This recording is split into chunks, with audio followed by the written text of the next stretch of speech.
Welcome to the Banega Swasth India podcast. Our focus this season is One Health, One Planet, One Future. Our aim is health for all and leaving no one behind because Swasth Bharat is Sampann Bharat. Often when we see persons with disabilities, we pity them and we feel sorry for them. But what they really need is empathy, care and support to help them grow and achieve success in life. The idea is to leave no one behind and reduce the inequalities that leave people behind and undermine the potential of individuals and of humanity as a whole. I'm Ambika Singh Kama. This February, as we celebrate the inclusive love that makes us human, we speak to India's first female disabled stand-up comedian, Nidhi Goyal. Nidhi uses humor to challenge prevailing notions about disability and gender. First thing what I want to ask you, of course, we are going to be talking about how important love is, especially when we take care of persons with disability. But you wanted to be a portrait painter, and today you're making so many people laugh and you feel so much joy in their lives. How did comedy happen to you? Hi, Ambika. Thank you so much for having me here. It's really interesting because when you say how did comedy happen to me, everything connects back to my disability, right? When I was diagnosed and I started losing my sight at the age of 15, Yes. I knew just one thing, that I couldn't be a portrait painter or a fine artist anymore, right? For me, the question was, what do I do next? And this was a very big question because I was preparing for this kind of dream since I was 4. And I remember sitting across my spiritual guru, waiting for his guidance, and he telling me that, don't worry, you are really fixating on the problem. You need to start looking around you and looking at the privileges that you have, looking at what kind of support exists for you, and seeing the gaps and looking at other people with disabilities, and I started doing that. And I thought, yes, there is something that I need to do.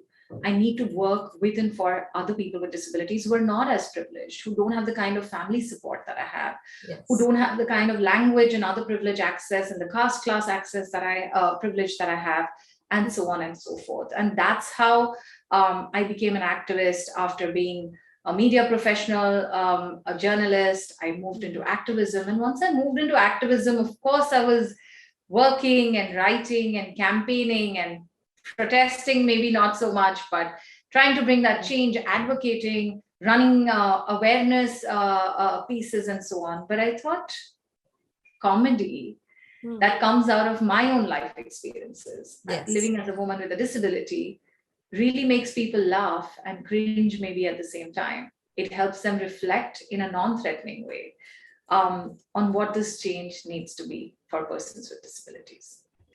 How did you really diagnose that you're losing sight at the age of 15, like you told us? And also, what were the challenges associated? Yes, you were blessed, and I think you looked at it positively by looking at the better things, like whether it was the support. But if I can just go back quickly, like how was it diagnosed, and what were the challenges that you faced? So it was just, it was a routine eye checkup and it was diagnosed then. But I also think that we don't have an ecosystem to support diagnosis like that. Right? We don't have doctors maybe are not that sensitized or do not have the information to tell folks where to go after this, right? Yeah. In my case, again, as dark humor as it may sound, I was still privileged because out of us 3 siblings, my eldest sibling is my brother, and he also lives with the same condition. So for me, community was at home. For me, my parents had already explored how to support a child who is going blind, right? But for other parents, this kind of support doesn't exist. And I think, or this kind of information is not so easily or was not so easily available. And I think that's the gap, and that's the biggest challenge that you start from. Yeah. The second biggest challenge is that you've not seen enough people with disabilities around you. Yeah. Again, I had seen someone, but not everyone sees enough of people with disabilities around you. You don't know what they look like, what they can do, what they're capable of, if life with a disability can be lived and can be lived happily. Yeah, do you read fairy tales which have like happily ever after for disabled characters? No. Do you have cinema which has like fun stories where protagonists are disabled? No. Do you have advertising looking at disabled people as their primary customers or even including them in their customer base. No, you don't have these scripts and narratives. And I think that becomes a very real challenge, which is not recognized. Of course, then the challenges of inaccessible infrastructure, insensitive educational or non-supportive educational institutions, your peers sometimes being insensitive and so on and so forth. So I face the range of challenges and struggles, but I also on the way met very, very, very many lovely people. So I can dive into more struggles, but yes, it was an initial period. The main thing was that from week to week, Ambika, for me, what, and I'll tell you how it changed over the years, right? Then every week when my eyesight deteriorated, one day I could cross the street, the next week, maybe I just got saved by a millimeter because I didn't see the speeding bike, right? So it was not just a bad feeling when people say, oh, you must have emotionally struggled a lot. No, you physically struggle a lot. You realize in the last 1 month you could have met with an accident thrice, but that wasn't the case the month before. And so grappling with every new stage of loss is a constant process. That's another, yes, for sure. Right? But also then as a teenager, what I framed it as was that now this is something that I cannot do. And as I matured, as I sort of learned what disability means, how I understood how society and disability need to interact and negotiate, I realized that I could, I discovered every week what I couldn't see, not what I couldn't do. And I think equating the two is a part of ableism that we carry in society. Absolutely. I think you put that so well. Of course, like you said, infrastructure, whether it's sensitization, inclusion is something, Nidhi, which I think when we talk about whether it's the UN sustainable goals, whether we talk about leaving no one behind, inclusion is key, and love plays a very important role here. Like I said, people need support, empathy. Like you also said that, you need to give the person a chance to move on and succeed in life and not think that, oh, they cannot do it because there's no they and us, right? It's all one. So you've been fortunate, like you said, that your family support was there. What are your thoughts on when it comes to love and inclusion, the connection here, especially for people living with disability? I think with people with disabilities, we're really hard on them, right? Like we were many years ago very hard on women. At every stage, we want them to prove themselves, right? I remember having this conversation where I said, who is independent? They say, oh, disabled people are not independent, hence they should not be here. They are not quote unquote normal like us. And so we don't think they deserve this. We don't think they deserve any kind of acceptance, love, and so on and so forth. Who's independent? Where does the food that you eat come from? Are you going and cultivating that? Are you producing the gas where you cook it on? Are you manufacturing the stove? We're all interdependent in many ways. Just by providing the money, it doesn't mean that you wouldn't have survived if people weren't there to put those factories and make the stove, right? I'm just saying that we all claim to be independent in many ways, but we're not. And we never reflect on it because that's quote unquote normal interdependence. We've even made independence and interdependence normal and not normal, right? And I think that's the bigger problem, that when we say love, first of all, we have a very, very, very, like a very narrow definition of love. Immediately hearts and balloons and Valentine's Day crops up in people's mind. But when you say love, I think access, thinking of access is love. Right? Not discriminating. When a disabled student comes to class, you either make them into a hero or a zero. People don't even want to interact with them. That's, part of not loving someone, right? Saying this is for normal people, right? From your everyday grocery apps to dating apps. When you say, oh, this is not accessible for people with disabilities, but this is not really for them, right? You're discriminating. You're deciding for them, taking decisions on someone's part, not giving them autonomy, not giving them the right to be adults, infantilizing people with disabilities. So these basic rights that we all take for granted, these basic entitlements that we all take for granted, is a part of love. And I think that's what we need to do. I think it's a very big misconception that we say that, oh, people with disabilities need extra help. No, they just need support. You would need support a certain way and I would need support in a certain other way. And so just not restricting the buckets is what love is about.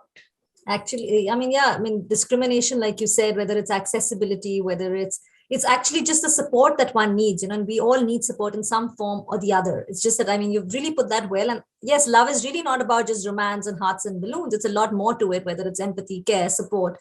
Nidhi, when again, you spread so much joy in other people's life, obviously because of comedy.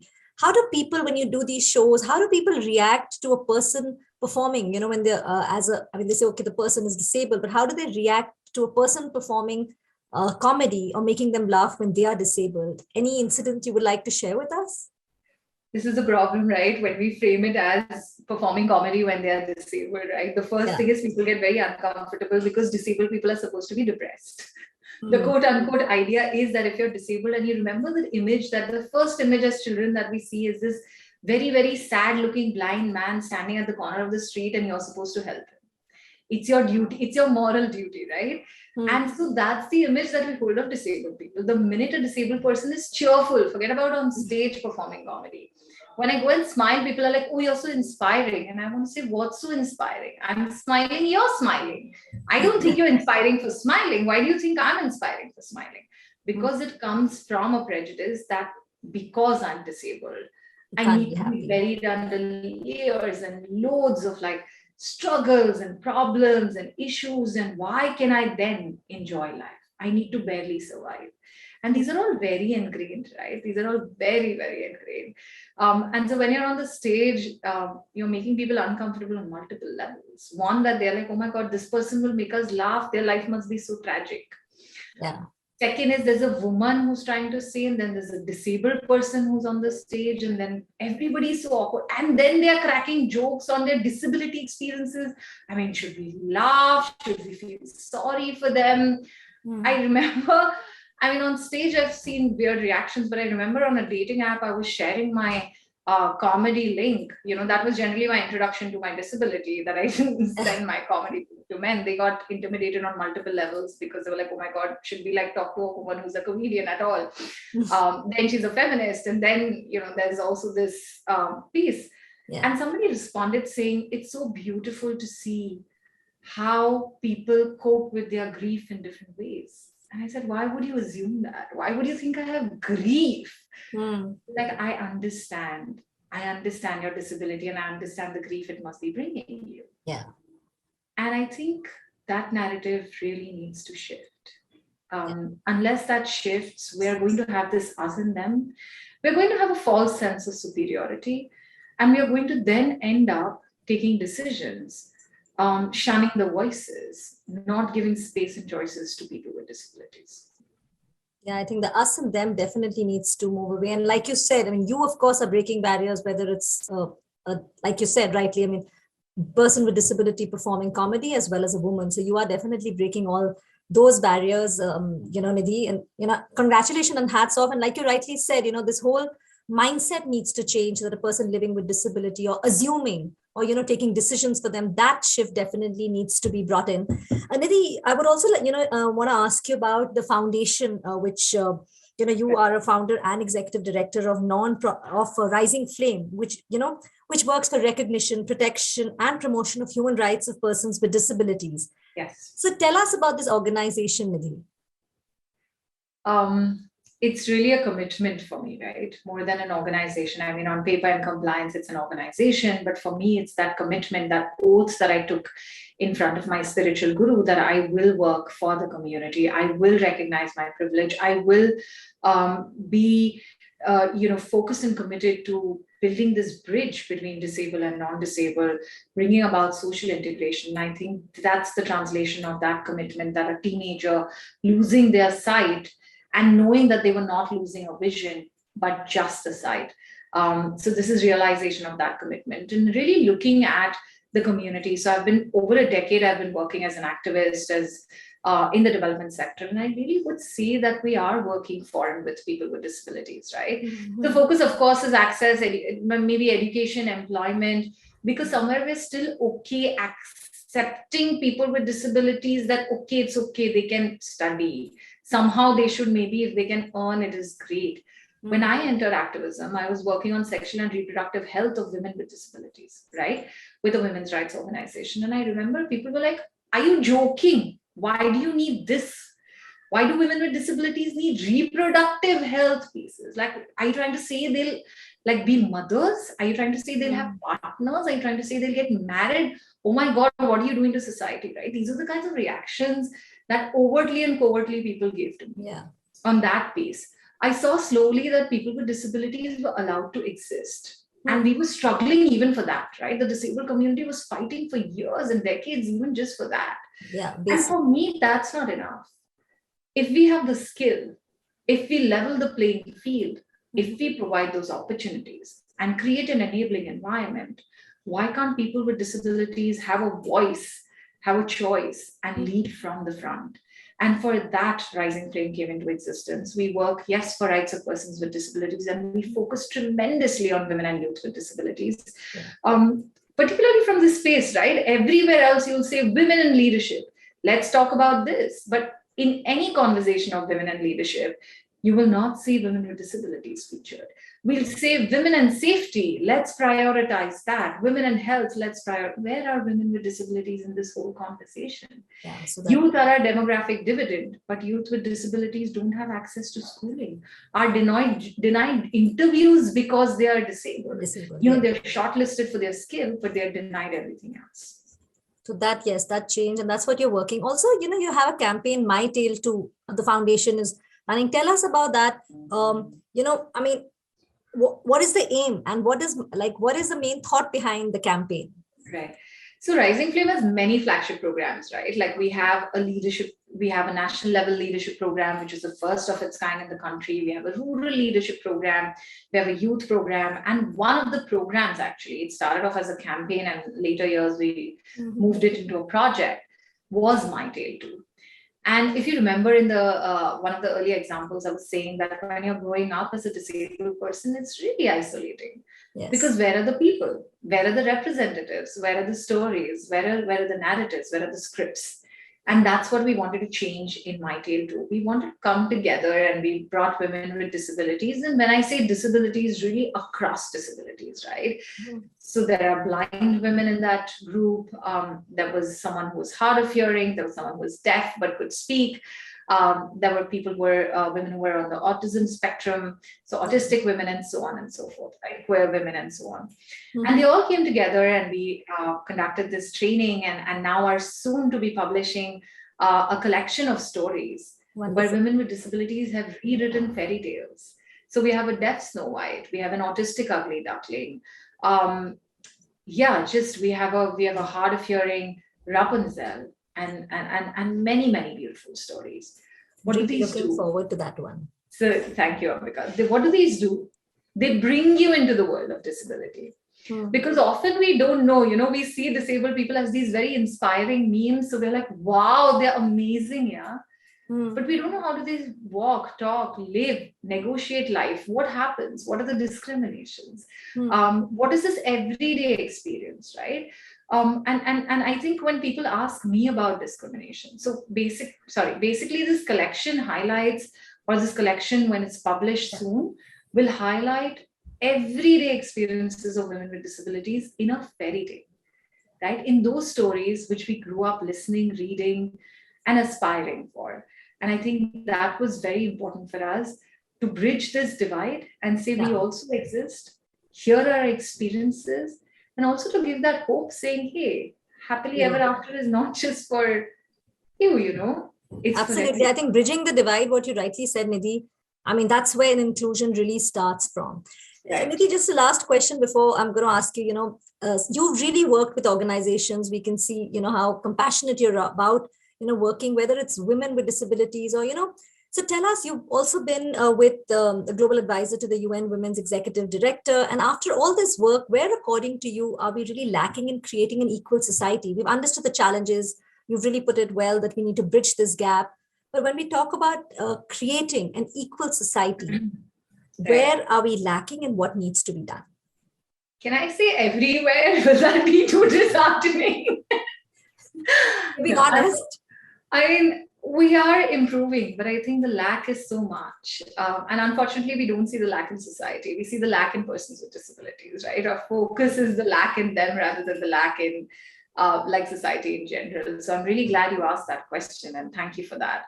I feel like we need to really look at mindsets. If you ask me one thing, I think the mindsets need to change. And why mindsets are so important for me, right? You step out. Who do you interact with? People. Who infantilize you? People. Who is either worshiping you or treating you as um, a depressed, an unworthy individual? People. Yeah. Okay. You can argue saying, but if laws are made and implementation of the laws are done, we'll still have our rights. There are quite a few progressive laws. They're sitting in the books. Yeah. Does the implementation and enforcement? People. Mm. And I think everywhere, from your everyday interaction of your security guard in your apartment, the person on the street, the shopkeeper that you go to, the taxi driver, the auto driver, to everyone, to your bosses, to your teams, to your teachers, to your peers, all around there are people. And unless mindset, unless this change happens, nothing will happen. And I think I want to circle back to what I said. When someone can't see, someone can't walk, it doesn't mean they cannot do. And I think that's the ableist mindset that we really need to change. We can do things. We do things in a different way. We relearn how to do things. And we also have to call it different because we think something is a normal way to do. If I put you in a room full of blind people, you may be the exception, and they may sit and say, hey, you're doing it differently. Yeah. And so what's the norm? Challenging that. Who are we calling normal? Challenging that. And really shifting mindsets from this whole idea of independence to interdependence, from help and charity to support and empowerment would be extremely important in bringing a social change. I think you've really put that well. I think it's all about empowering, whether it's discrimination. I mean, really, it is the mindset, because even if you have accessibility, but if you're not if the mind is not changing, if that shift is not brought about, again, we zero back to where it all started. And I guess it is improving. And I think you were really honest that a lot needs to be changed. I mean, everything, like you rightly said. Nidhi, thank you so much for speaking with us. I think the points which you brought out, I think they're very, very critical. And this whole month, I have met people, again, I don't want to use, because you said it's not about them inspiring, but the way, like the way they do things is just different. It's, they may be thinking the way others do things is different, but it's actually about inclusion. It's about empowering them, supporting them. So thank you so much, Nidhi. But just before you go, would you like to, share something with us? Any sort of a small, I wouldn't say an act of comedy, but anything you would like to share, which will make, because it has been a really heart-to-heart conversation. And I think the points which you put out there are very hard. So anything to, I think, just lighten it? I'm trying hard. Sorry. No, I don't know if I can really crack a joke here, but I just want to say that it's not really difficult, right? We make it really something that's so like tensed and so, oh my God, like what do we do with these people, right? I think we all need to relax. I think the first thing is just breathe and be like, oh, there's someone coming in. And it's really, sometimes when you get tense, the situation gets funny for us. For example, if I'm trying to cross a passage, if people are in the passage, they want to give me way, but instead of saying that, hi, would you like to go here from the left? They would just silently plaster themselves to the wall. And I want to give people way. So I'm trying to search the wall. And in that whole trying to be helpful to each other, because you don't communicate and you're worried about communicating and you want to stay away from this disabled person, you end up getting hit by my cane. Yeah. And this is how it starts getting complicated. This is how it starts getting confusing, and really coming out to people and saying, oh, you're so beautiful, you're still disabled, is not an icebreaker. Yeah. I think, true. I think breaking that awkwardness is also important. Nidhi, thank you so much. It was wonderful speaking with you. Thank you so much for giving us your time. Thank you, Ambika. It was a pleasure. That's it on the Banega Swasth India podcast this week. If you have comments, queries, or suggestions of the topic we discussed today or issues you would like us to cover in future, to write to us on bsipodcast@ndtv.com. Remember, BSI stands for Banega Swasth India. You can also connect with us on Banega Swasth India handles on Facebook, Twitter, and Instagram and continue the conversation through the week. Till next week, this is Ambika Singh Kama signing off. Stay healthy, stay safe.